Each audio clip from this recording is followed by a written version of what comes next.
Bienvenidos al tema número 3 de la unidad número 4 de este curso Derecho Civil. El tema de hoy es un tema sumamente interesante porque está relacionado con una persona jurídica que por su naturaleza y sus objetivos es una de las personas jurídicas, según se comenta, más nobles que existen. Cuando lo estudiemos van ustedes a ver por qué. Hemos mencionado que la asociación puede tener fines culturales, fines académicos, fines educativos y fines religiosos. Pues la institución que vamos a ver ahora puede tener exactamente los mismos fines. Vamos a encontrar algún parecido entre esta forma de persona jurídica y la asociación. Sin embargo, hay también diferencias saltantes. En realidad, en la asociación, el patrimonio puede estar constituido por bastantes aportes que realicen los asociados. A cambio, aquí en la fundación, que es el tema que vamos a tratar el día de hoy, el patrimonio tiene especiales características. Vamos entonces a empezar con este tema número 3, la fundación. Vamos a ver la diapositiva de presentación. Universidad Privada Telesub, tema 3, la fundación. Veamos el concepto. Concepto. La fundación es una organización no lucrativa, instituida mediante la afectación de uno o más bienes para la realización de objetivos de carácter religioso, de carácter asistencial, de carácter cultural u otros de interés social. Bien, ¿qué parecido hemos encontrado en este concepto con el de la asociación? Básicamente, de que el fin es no lucrativo. Es decir, no se busca generar renta o generar una ganancia o generar un lucro. Mediante la fundación, uno lo que hace es disponer de uno o de otros bienes para de esta manera, a partir de esa primera disposición, de ese desprendimiento que nosotros realizamos, pueda surgir las bases de lo que podría ser más adelante una fundación renombrada. En nuestro país son muchas las fundaciones que han sido constituidas por la generosidad, por el desprendimiento y la buena voluntad de personas casi siempre pudientes, casi siempre económicamente desarrolladas, ¿no? con mucho dinero, con mucho patrimonio, con mucha posesión, que han podido desprenderse de una parte de ese patrimonio para que esos bienes se constituyan pues en la base por la cual se deberá fundar, ¿no? Valga el nombre, ¿no? Una serie de actividades sociales o de actividades de proyección hacia la comunidad, hacia la sociedad, a una determinada necesidad, ¿no? del bien común para que traiga beneficios a terceros, que generalmente son beneficios de naturaleza pues religiosa, educativa, social, cultural o todo esto parecido. En la asociación, entonces, lo que encontramos es una reunión de personas jurídicas o naturales, ¿no? que en definitiva unen esfuerzos, ¿no? para crear una asociación. En la fundación encontramos que no es tanto así. En la fundación encontramos una, quizá dos personas, ¿no? determinadas focalizadamente, que se desprenden de un patrimonio para poder pues llevar adelante una tarea social, una tarea no lucrativa. La fundación entonces tiene esta pequeña diferencia, ¿no? con la asociación, en la forma en que se constituye y en el número de voluntades que participan para crearla. Sin embargo, en el objetivo es totalmente parecido y en las formas, ¿no? de desprendimiento y de no lucrativos pues también son similares. Vamos a ver una diapositiva para poder entender un poco más la diferencia de la fundación de otras personas jurídicas no lucrativas. Vamos con la diapositiva que sigue. Bueno, constitución de la fundación. La fundación se constituye mediante escritura pública por una o varias personas naturales o jurídicas indistintamente, o por testamento, y debe inscribirse en el registro de fundaciones. Bien, aquí encontramos entonces otra característica singular de la fundación, que en alguna forma lo diferencia de la asociación.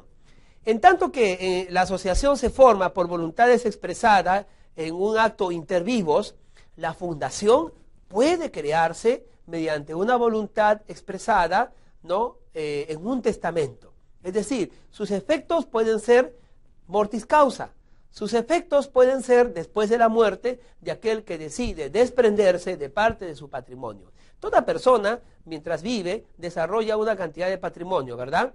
Sea en nuestro país, sea en el Ecuador, en Chile, en otros países más lejanos, nosotros podemos tener propiedades. Cuando nosotros fallecemos, esas propiedades deben pasar a nuestros herederos. Sin embargo, al tener tantas propiedades, la ley nos permite los legados, es decir, dejar una parte de nuestro patrimonio a quien no es nuestro heredero. Estos legados se tramitan pues también de una forma testamentaria, de una forma a través sucesoria, y puede llegar pues a formar parte del patrimonio de aquellos con los que, si bien no tenemos parentesco, tenemos nosotros una natural preocupación. En el caso de las fundaciones, las personas que tienen patrimonios y deciden desprenderse de ellos, pueden hacer que este patrimonio sea dirigido a la formación de una fundación. Para ello, nombrará también, ¿no?, a personas, fideicomisarios u organizadores, que se encarguen de llevar adelante esta fundación y de administrar esta fundación. En el mundo, por ejemplo, es muy conocida la Fundación Nobel, en la que, ¿no?, este hombre, Alfred Nobel, creador, descubridor, en todo caso, de la pólvora y de los poderes explosivos, ¿no?, entre la primera y la segunda, entre la Primera Guerra Mundial, él entonces establece este premio para reconocer, luego de que él falleciera, de su patrimonio, para reconocer a las personas que con su conocimiento y saber contribuyeran al bien y al progreso de la humanidad. El premio Nobel que entrega la Fundación Nobel es reconocido mundialmente.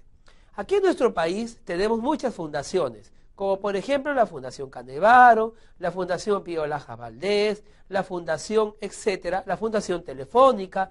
Todas estas fundaciones que han sido constituidas por el desprendimiento del patrimonio de ciertos personajes ilustres, de ciertos personajes millonarios, pudientes, o de ciertas empresas, ¿no?, como la Telefónica, de ciertas empresas que tienen pues un patrimonio bastante elevado, bastante fuerte, y pueden hacer eso para compartir su patrimonio con aquellos pues que no lo tienen y beneficiar directa o indirectamente a estas personas con la satisfacción de ciertas necesidades que para ellos es importante.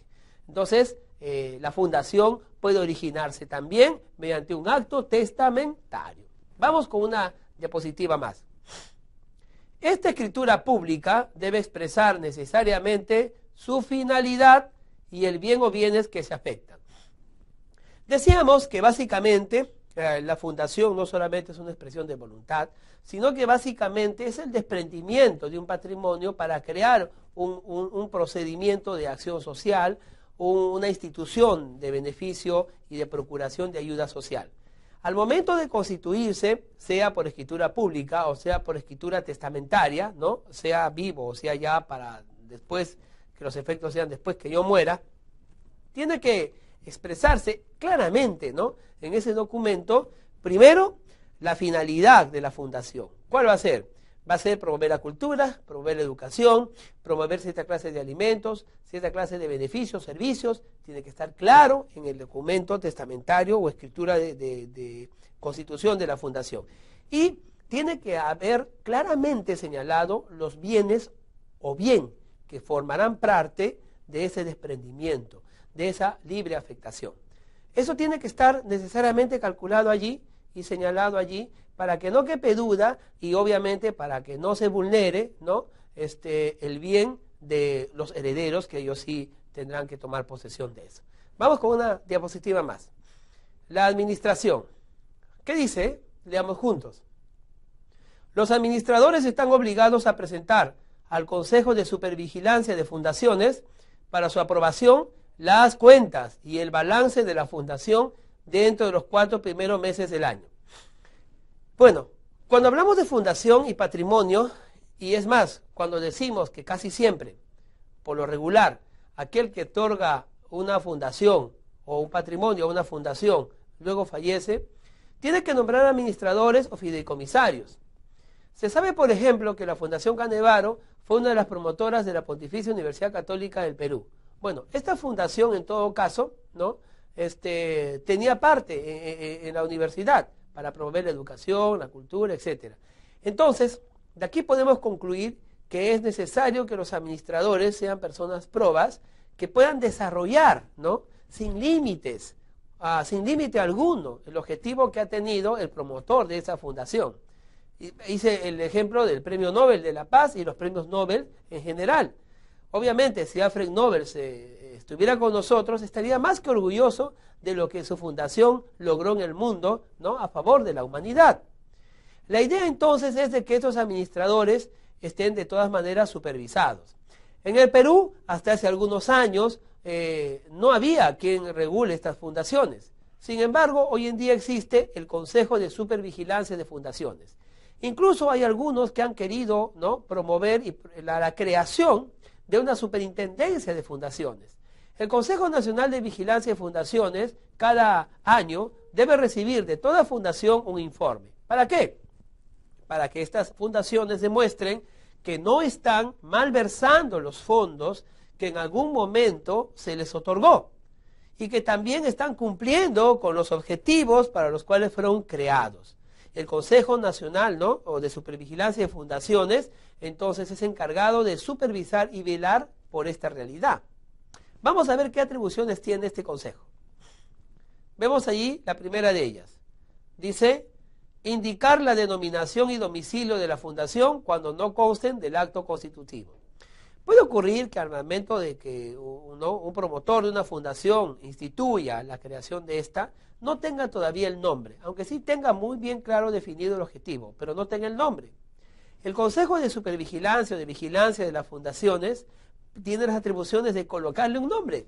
Y es más, leamos la diapositiva, dice la denominación y también podrá señalar el domicilio, lo cual es muy importante porque gran parte de la vida jurídica de una fundación estará relacionada y vinculada al hecho de su domicilio.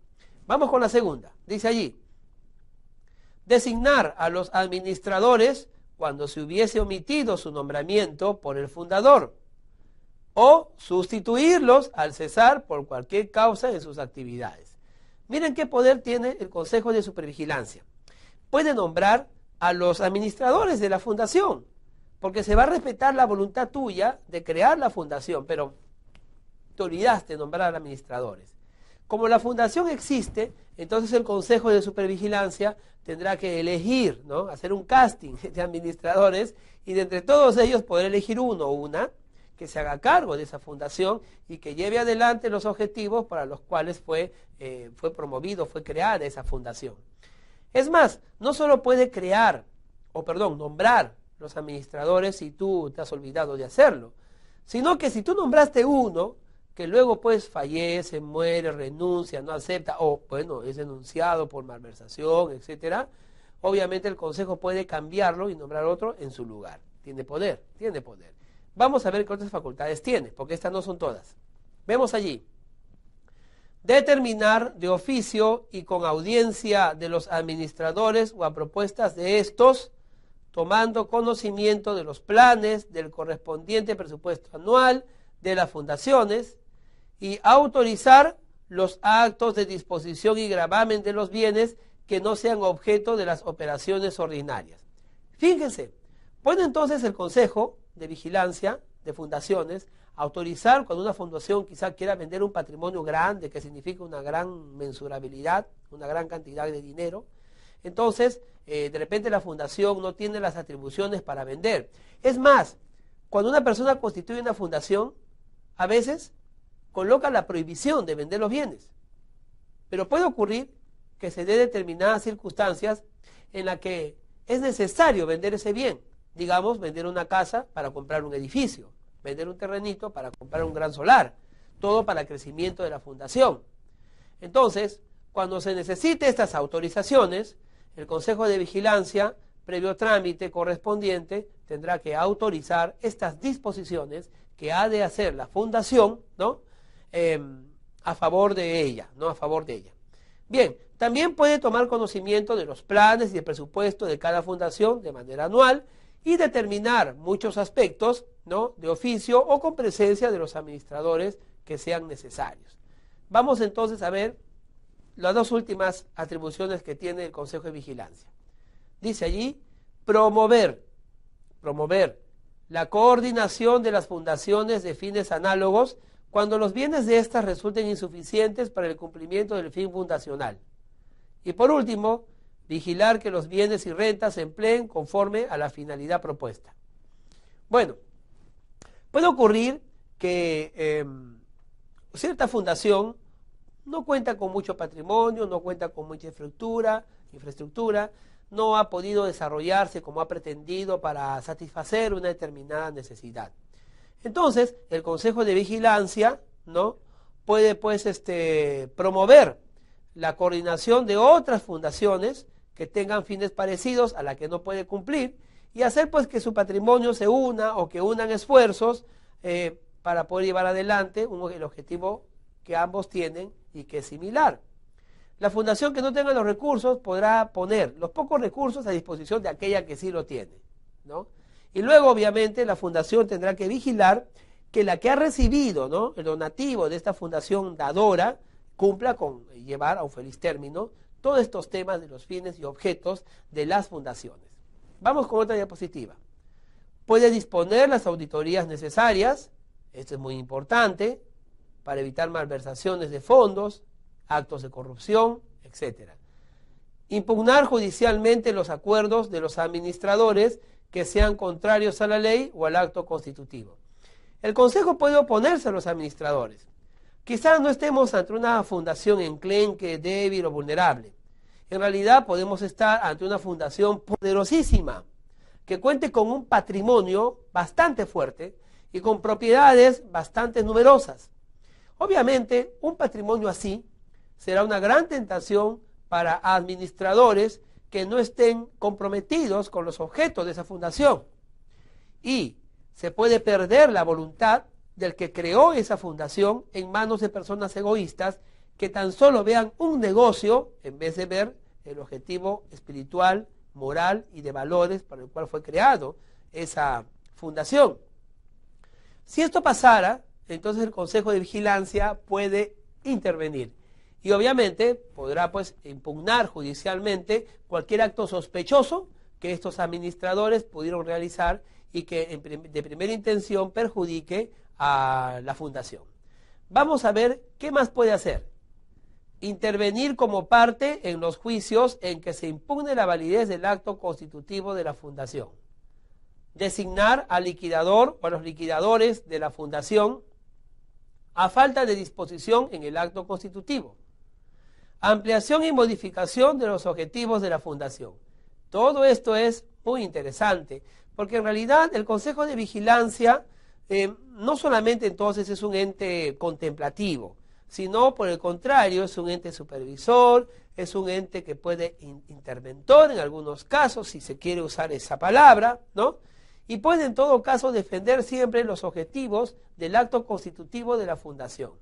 Toma el lugar del fundador que ya no está.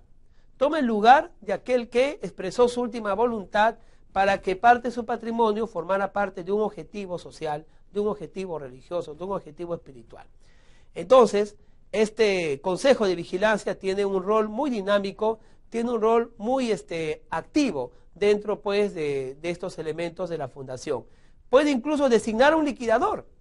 De repente tú, cuando promoviste tu fundación, te olvidaste de poner un liquidador. Bueno, el Consejo de Vigilancia lo puede hacer. Puede nombrar un liquidador. Y finalmente, si tú, por ejemplo, tu fundación no logra los objetivos o tiene que complementar con objetivos más amplios, ¿no? Por ejemplo, el de llevar leche de vaca a todos los niños de forma gratuita y no tienes vacas, de repente es necesario hacer una hacienda de vacas. Entonces, obviamente, ese objetivo tiene que ampliarse o tiene que complementarse. Las fundaciones podrán pedir al Consejo de Vigilancia que puedan pues ampliar estos objetivos fundacionales para cumplir pues el fin real para el cual esa fundación fue establecida. Vamos entonces a ver una diapositiva relacionada con el tema judicial. ¿Qué más? Vamos a ver. Dice allí, el fundador puede solicitar al juez civil la ampliación de los fines de la fundación a otros análogos, cuando el patrimonio resulta notoriamente excesivo para la finalidad instituida por el fundador. La modificación de los fines cuando haya cesado el interés social.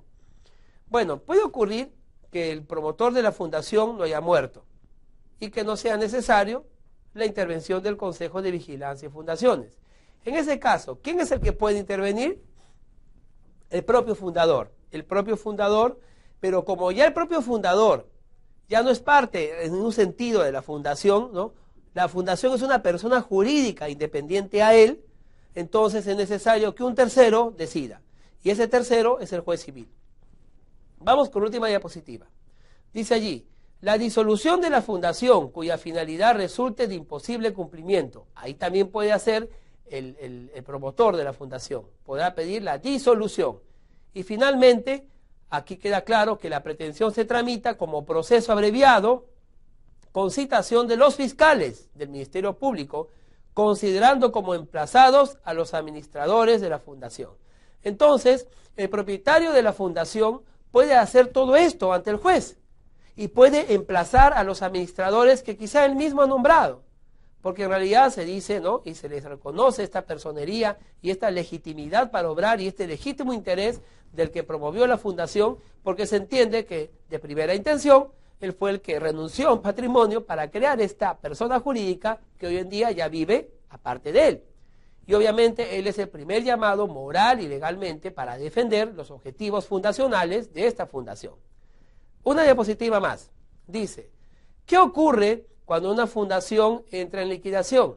Aquí dice, destino del patrimonio restante a la liquidación, el haber neto resultante de la liquidación de la fundación, que dice aquí, se aplica a la finalidad prevista en el acto constitutivo. ¿Qué quiere decir esto?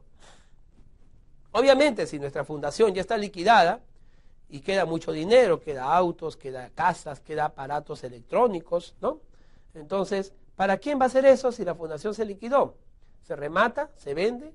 ¿Se le regala al Estado? ¿Se le devuelve a los herederos del fundador? No.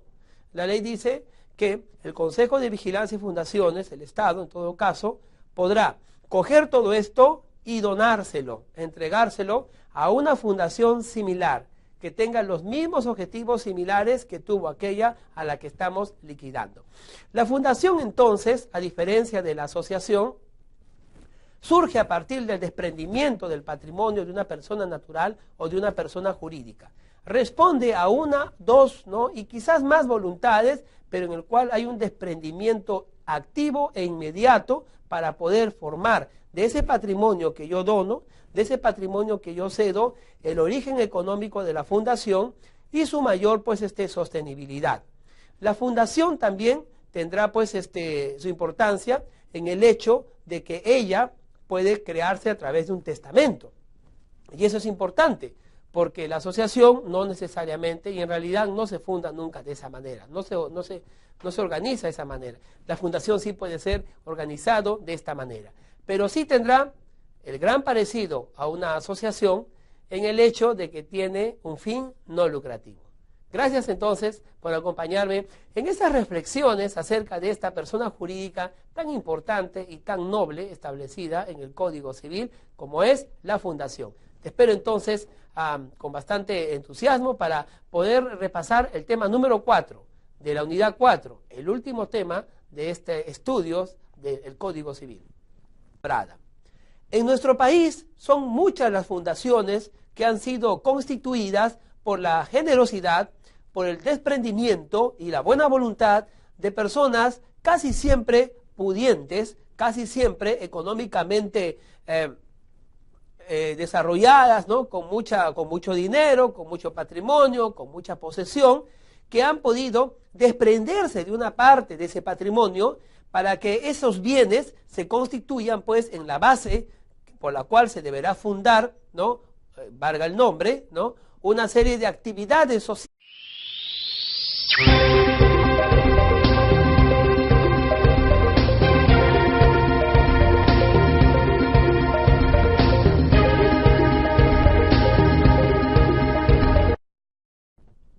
Bienvenidos al tema número 3 de la unidad número 4 de este curso Derecho Civil. El tema de hoy es un tema sumamente interesante porque está relacionado con una persona jurídica que por su naturaleza y sus objetivos es una de las personas jurídicas, según se comenta, más nobles que existen. Cuando lo estudiemos van ustedes a ver por qué. Hemos mencionado que la asociación puede tener fines culturales, fines académicos, fines educativos y fines religiosos. Pues la institución que vamos a ver ahora puede tener exactamente los mismos fines. Vamos a encontrar algún parecido entre esta forma de persona jurídica y la asociación. Sin embargo, hay también diferencias saltantes. En realidad, en la asociación, el patrimonio puede estar constituido por bastantes aportes que realicen los asociados. A cambio, aquí en la fundación, que es el... Bien, ¿qué parecido hemos encontrado en este concepto con el de la asociación? Básicamente, de que el fin es no lucrativo. Es decir, no se busca generar renta o generar una ganancia o generar un lucro.